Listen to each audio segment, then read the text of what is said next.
What is up, Honey Badger Nation? This is John Kitchens, and welcome to episode 167 of Expert Mentors Live. And I am super excited. We have the one and only Miss Veronica Figueroa back on with us. What's up?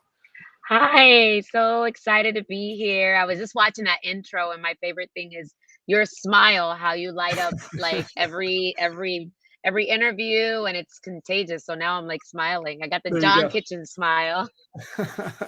That's awesome. Thanks for having me. Man, thank you so much. I know your schedule is more hectic than most, and we're actually even gonna try to dive in and put this in between a speaking event, and now you're off to a little lunch speaking engagement as well. So we're gonna dive right in. I know the topic of today was really centered around vision, and I would love for you to just kind of share what that means and why that's so important for everybody kind of tuning in to really dial in and have a clear vision for themselves. I'm gonna change the scenery because the light was hitting me too much from the back. But vision is funny, John. I've been there's this hashtag we've been using recently as we continue to evolve and who we're becoming, and it's called hashtag Vision Builders. Vision builders, really wanting to just expand our vision, what's next, who we're becoming, how everyone is all, how we're all building this big vision together in our world. And I love that, you're talking about building a vision, right? And it's so much fun. It's so much fun to just reimagine things and dare to dream. And I think I want people to know, like, dream as big as you want, right? And cast a vision that can help other people and change and impact their world. And that's where the real fun happens. Mm. And even if it's not perfect, even if you don't have all the clarity, if you know where you're going and you know who you want to go there with, and you want to know the type of impact you want to make on people's lives, then it just becomes fun, and you can ride together and reimagine together and grow together. And this week was a really special week for us. I know I ran into you in Vegas, and gosh, to be number one, right? We became number one at EXP with over 1,700 homes sold this year to date. We're not even done yet. We may sell 2,000 homes this year. We're on track we've already, since we were at Vegas, sold over 1,800 homes. And never in my wildest dreams did I believe that would be the number. But I had this vision to create one of the most successful real estate teams, built by a strong operations, that no matter what would happen, our team could grow and it wouldn't be dependent on one agent. You know how the old model was, like, my agent just walked out, oh my God, my profitability just walked out the door, right? It was surrounded around the vision of what we've built, the opportunity we've been given here at EXP. But on top of that, then it was like, what if we build a system? What if we build one of the most successful real estate teams by bringing the best talent together, by bringing the best marketers together, by bringing the best, I hired a data scientist, I hired real estate coaches, I hired, the best ISAs. Well, really, I trained them, right? I hired the right people, and then I showed them the skill set, and I showed them, I said, look, here's my vision. My vision is to be one of the best operators in the country, because I truly believe that the leverage you can build within a team, if you're a really great team leader, is that you can change and impact people's worlds, right? And grow a world where people want to thrive. And it could be a springboard for the future generation of top producers, right? Michael Reese taught me that. He was like, there's this philosophy that we want to hold agents hostage. But Veronica, what if you created a space where it could be like an ecosystem, or like kind of like a springboard for year 1 or 2, right? For them to really get their bearings, really feel confident, and then you help them build their team. So it was just kind of like this whole vision that we had. And, we would do these things called this exercise that my coach says to me is like, go to the board, right? And we would go to the board. We'd say, okay, how many homes do you want to sell this year? What would that do for your life, right? And then if that person left our team, here's the kicker. If that person left our team, that number that they declared still became our number. We Mm. owned it. So whether they were on our team or not, if Susie Q says she's closing 40 transactions in 2021, we own Susie Q's number, whether Susie Q is with us or not. So it challenged us as a leadership team to say, we got to make sure we have the best recruiting strategies. We have to make sure we have the best coaching strategies, the best onboarding process. Because if Susie Q leaves us, how many more agents do we need to make up that number? Because that's our number. Right. As the vision that we created, we were going to build a team that could operate no matter what. And that was pretty cool. And then, all the other things that we're building have given us an opportunity to just cast a bigger vision. Now I'm coaching. Now I'm building some other pillars of our business.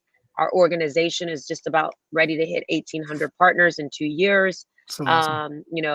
53 FLAs. I think we're right around 35 FLQAs. And, it's just like my team understands where we're going with this. Yeah, so the vision was to just build something pretty magical. And we knew we were going to be one of the best operators because that's what we set out to do. And the number was really, John, 1,275 homes for this year. That was our number. But because we Smash that. committed, yeah, we smashed it. But it wasn't because that wasn't the end goal. The end goal was to build one of the strongest operations in the country. Foundation. And the foundation to help other teams become strong and implement the things that we believe will make a strong team and really start operating real estate as a business.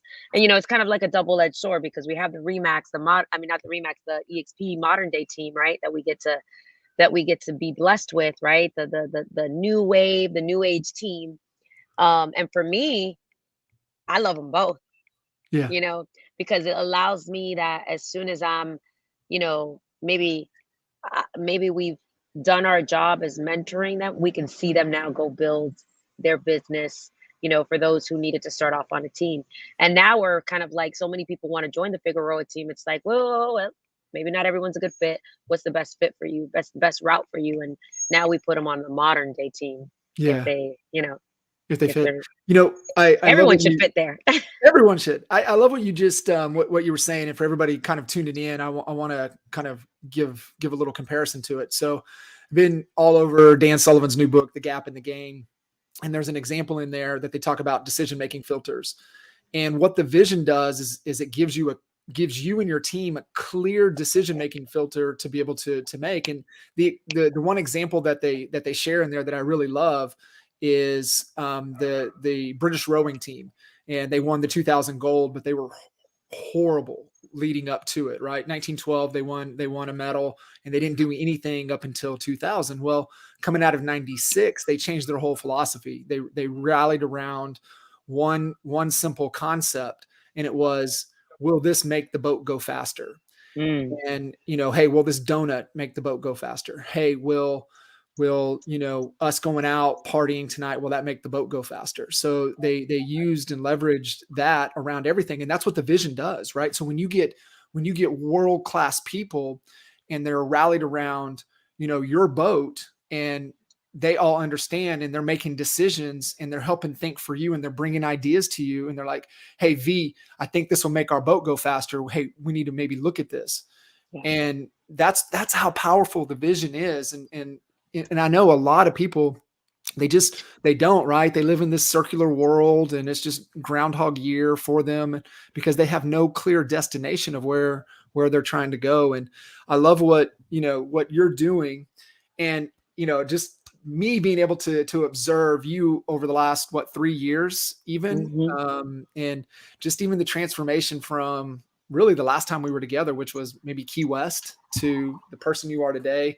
Like if somebody had met you, now and then, they wouldn't even recognize you. And so like even what I see, the decisions that you've made for you personally rally around the vision, right? And how you've taken your health to a whole nother level. And you're like, hey, if I take my health to another level, will this make the boat go faster?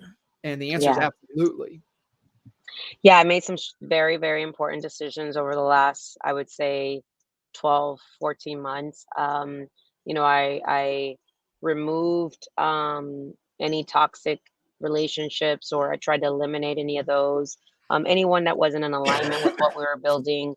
Also, just making tough decisions. But then the real audit, John, came in earlier this year when I just kind of made the decision to stop drinking, to take my health to the next level. I asked myself, would I follow me? That was Mm, one of the biggest things. And I wasn't happy in certain areas of my life. And I said, I got this really young, awesome group of leaders that are looking up to me. I need to show up like a leader for them. And the leader that I was before isn't going to get us to where we're going to go next. So I had to make some serious decisions. I you know, I own a lot of the decisions and a lot of the mistakes and a lot of the wins that I've had in the past, right? That comes with it, but I was like, damn, like I'm not operating at my best. So I really made a decision to say like the things that show up in my life were a reflection of me. mm, So I started owning that. And I was like, you know what? If I'm going to build this and I have this opportunity, I'm not going to mess it up. I'm going to make some really, really hard decisions. And it meant letting people go that were no longer aligned with what we were building, trusting the process. And when Eric and I, my COO, and I sat and we said, look, we're going to rebuild this and we're going to build this the right way. And no matter how much we feel like it's being destroyed or kind of like ripped apart, we're staying true to the vision. And it is, accountability. We were committed to not only accountability, but personal responsibility, to navigating through the pain points that we had to go through to really become the team that we were meant to be on the other side of it.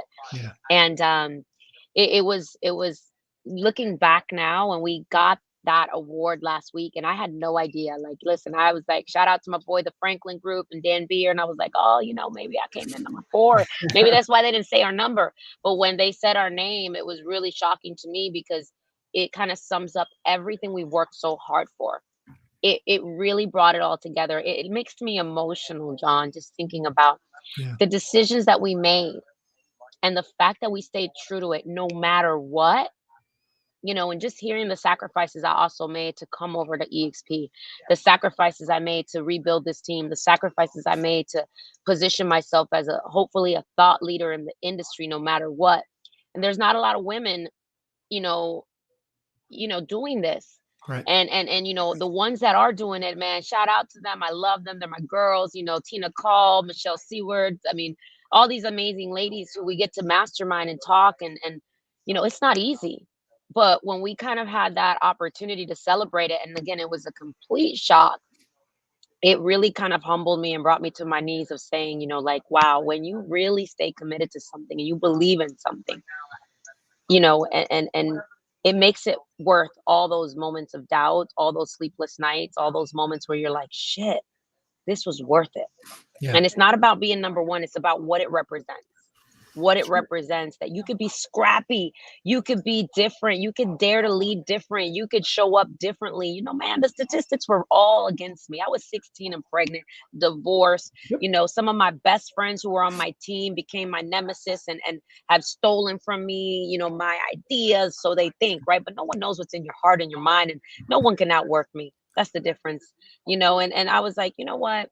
It doesn't belong to me. It's my job to give it away. It's my job to give it away, but to stay true to what we're building. And it really was special to me. I mean, it means a lot to me. Yeah, it's so cool, and definitely a huge honor, and definite props to, not only you as the leader, but everybody in the organization that's bought into, in their heart and soul, bought into the vision that you have, and doing their part to achieve it.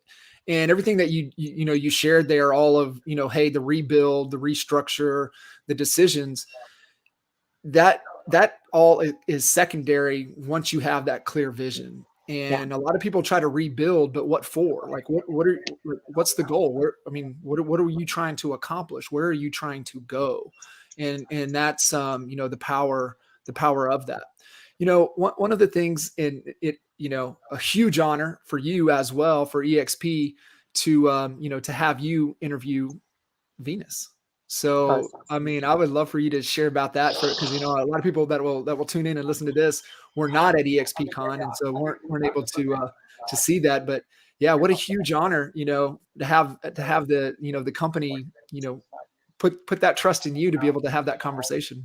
Yeah, I mean, it was pretty amazing. And when I got the call, it was the day that we were opening up our expansion hub. I got the call from, corporate, and they were like, "Hey, we voted, and unanimously your name came up as the person to, interview Venus, and we're wondering if you would accept." And I was like, it's so funny when they called me. I'm a jokester. Like, if you know me and you really know me, I'm always, chopping it up. I'm always willing to, like, kind of like just say things that'll come into existence. I was like, it was someone from corporate, and I was like, "Let me guess, you're calling me because you want me to co-MC with Mario Lopez."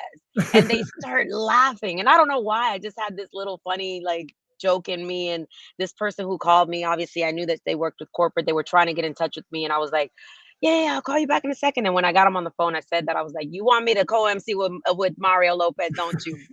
And it was so funny because they were like, "Actually, no, we think we have something better for you, Veronica." And I'm like, I was Really? joking. I was like, I was joking. I wasn't expecting anything. What did I do wrong, right? So when corporate calls me, I'm like, what did I do wrong? What did I do wrong? And they were like, no, actually, we were wondering. We just had our keynote speaker, confirmed, and she's the final keynote speaker, and we think this would be amazing. We think that you would love doing this, and you would be perfect for it. Venus Williams, would you interview her? I'd have a fireside chat with her on the main stage. And I'm uh, yeah, Speechless. like, Yeah. but then I said yes without thinking about this. I'm like, wait, what?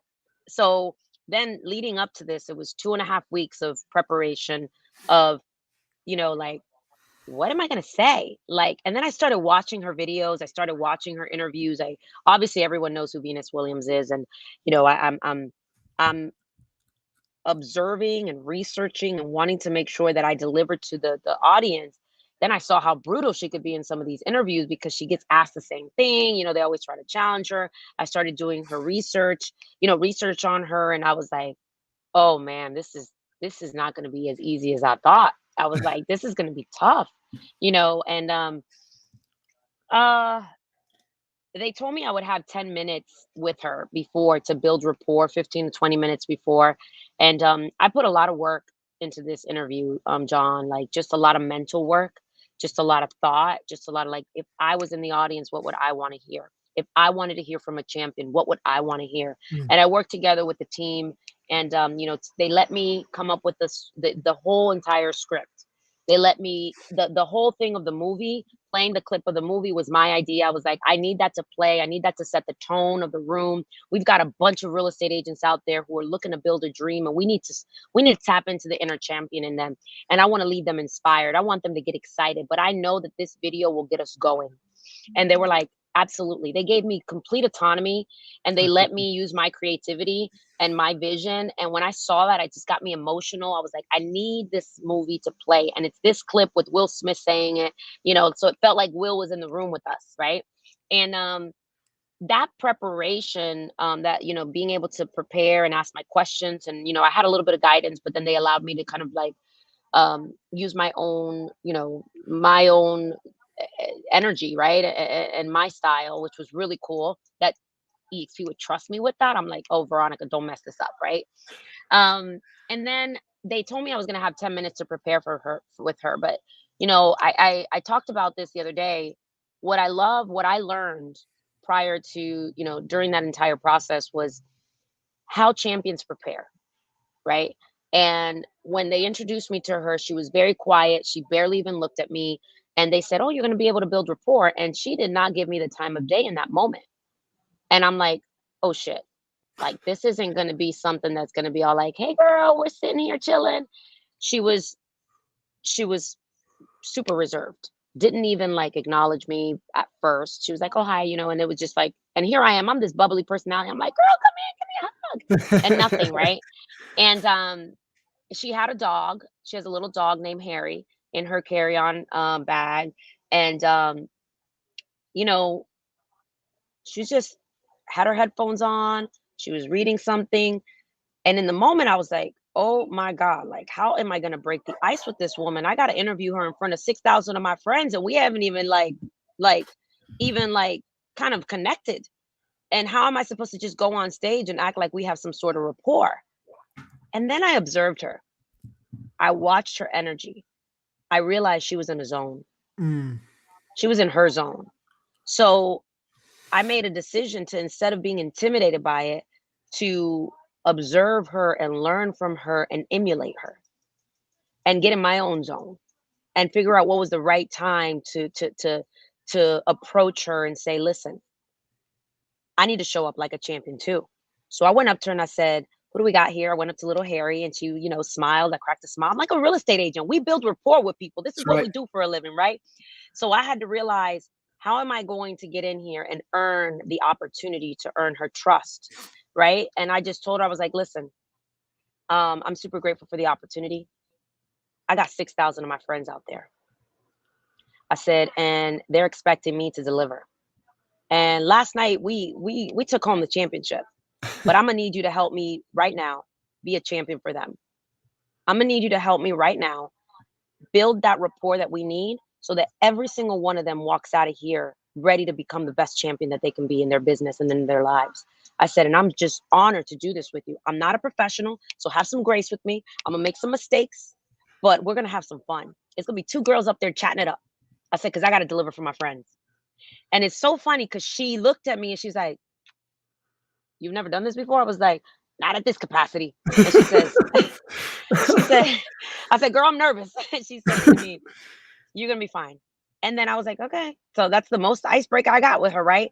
But then I'm on deck and she comes up to me, she taps me, she said, you ready to do this? And she starts to say, let's do our happy dance. Let's do this. Let's go do this. Let's do this championship dance. And I'm like, all right, let's go dance. But I realized she was in her zone. Yeah. And we have to honor people's zones and how they focus and how they get into the groove, because she's a professional. Whether she was paid or what she was paid, she knew she had a job to do, and I needed to honor how she was getting into her zone. Yeah. So, and then I mirrored her zone and I said, well, I need to get into my zone. And someone said to me, hey, observe her energy, watch, watch, watch. And I was like, ah, I need to play her game. I need to play like she plays. I need to observe her and show up to make her feel at ease. And this is our arena, but I'm going to welcome her in here and honor the champion that she is. John, that So powerful. interview was by far, I would say, one of the most amazing career highlights I've ever had. And I felt in the moment what she taught me in those 10 minutes. When I was on stage, I got into a zone. I didn't see anyone in the audience. It was just me and her. And Yeah. we were just, I was like we were playing tennis. You're up, I'm Back and next. forth. I'm up, back and forth, back and forth, back and forth. And I felt like I was on a high, like I had an opportunity to show up, and it felt surreal. And it felt like it was meant to happen. And what it represents, I believe, for women, for diversity, for champions, for leadership. We talked about so many things. And to me, I felt so proud of how much I prepared for it, and how I didn't take this for granted, because I was like, I'm not gonna just show up and wing this shit. Because there's Right. times I've winged shit, Mhm. but this time I wanted to show up like a true champion for the people who trusted me. Yeah. And it was hard, but it was fun. I'm still on a high from it. You should Like, be. just it was amazing. And then when we got off stage, she was like, she said to me, I'm gonna have to take you on tour with me and you be the person who interviews. She says, you did so good. And I was like, it's so funny in the back though. I had my EXP hat. I was like, I'm gonna recruit her. I was like, girl, you should get your real estate license and come and join the party. I was like, no, we had a really good time, and it was so awesome. We took great pictures and we hugged and we danced and we laughed afterwards. But how many times do we prejudge people, right? How Yeah. many times I could have thought like, oh my gosh, she's standoffish. She was just in her zone, man.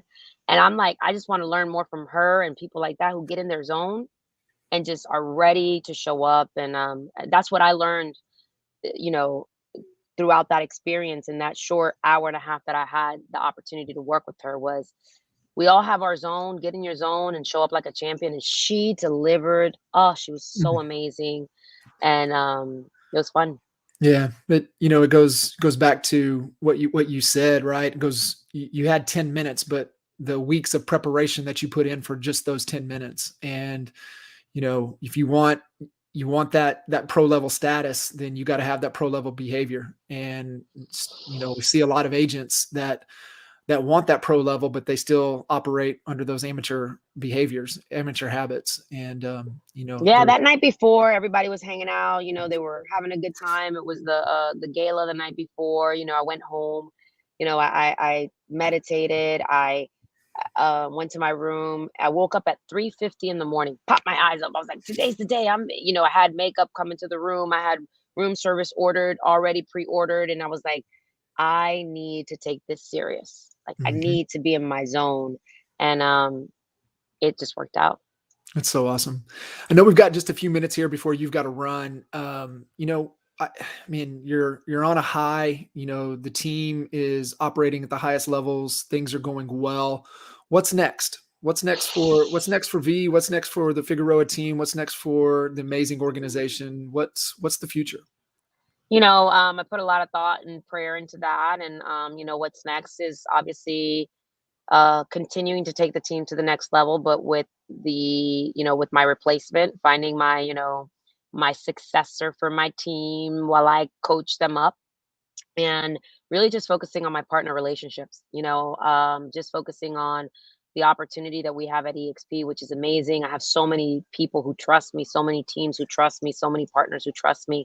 And they're my new priority. They're my priority, and I feel really good about what we've built at the big team. I know that I still get to be the mascot, and I still get to be the one that casts a vision for them, but I've built a really strong leadership team there. Got them the best coaching. I've got them the best resources. So now I can go and support my partners at a high level. I'm just following the roadmap that you, Jay, Albie, Michael have created for all of us, and Curtis and Daniel and all these other leaders who have built massive organizations. And it's uncharted territories for me. I've never had 1,800 partners. I've never had people across the country in different states. So this is all new to me. But what I do know is I know how to build teams. I Mhm. know how to build systems. I know how to bring people together. I know how to build community. So now my next challenge is saying, okay, how do I build one of the largest organizations at EXP with the best of the best and help those people, those leaders build other leaders. And this 2022 is all about building out our partners. How do I get my partners to 1,000 partners? How do I get my next 1,000, my partners who are at 1,000 to 2,000 partners? Like, that is my next focus, because I truly believe that's the future for us. And I've built a foundation over the last 2 years, what I think, to gain some credibility as one of the top teams in the country. Now I want to go build other people's teams. I want to show them how they can be the leaders in their market and balance production and expansion and leverage, and build freedom the same way I have at EXP. And a lot of things. I don't know, man. Someone says, someone give this girl a show. So I don't know. I might kick off a little show. I don't know. I'm doing all kinds of I things. I I'm think working on a bunch of I think that stuff. would work well. Yeah, I don't know. And if you know what no one gives me, I'll go build my own. I don't That's care. right. You just go do it Getting ready yourself. to launch a podcast, gonna take Relaunch Live to a podcast. Excited about that. Been sleeping on that for a while, but Relaunch has now been in 7 different states. We're getting ready to continue to grow Relaunch. That's been a brand agnostic brand. It's an amazing recruiting attraction tool that we're using, but it's really cool because we just get to build community. And yeah, just a lot of cool things. And I'm closing on a beautiful house in Puerto Rico on Friday, thanks to So cool. EXP. It's my third property in Puerto Rico, but it's going to be the property. The property. Excited to host some retreats there, and really use it as a place to not only retreat for me and my team, but also my partners. So yeah, a lot of cool stuff happening. Yeah, a lot of cool stuff. V, I appreciate you making the time, jumping in with us. I know your schedule's crazy. I'm super proud of you. And, as always, here to do anything that you guys need that we can help and support, and appreciate you being a true expert mentor and just pouring back into this Honey Badger Nation. Listen, man, this is my family. You guys changed my life, and I'm telling you guys, my message to anybody who's watching, maybe you've been in this community for a while, but you haven't gone all in. Now's the time. We have so much amazing momentum as a group. We are the biggest and the best group. We're here to help. And I'm just so excited for the future, the opportunity that we all have. Honey Badger Nation, I love you. You guys are my family. You changed my life. Thank you, John. Awesome. Thanks. We'll catch Talk you to you guys next soon. time. See ya. All right. Bye bye.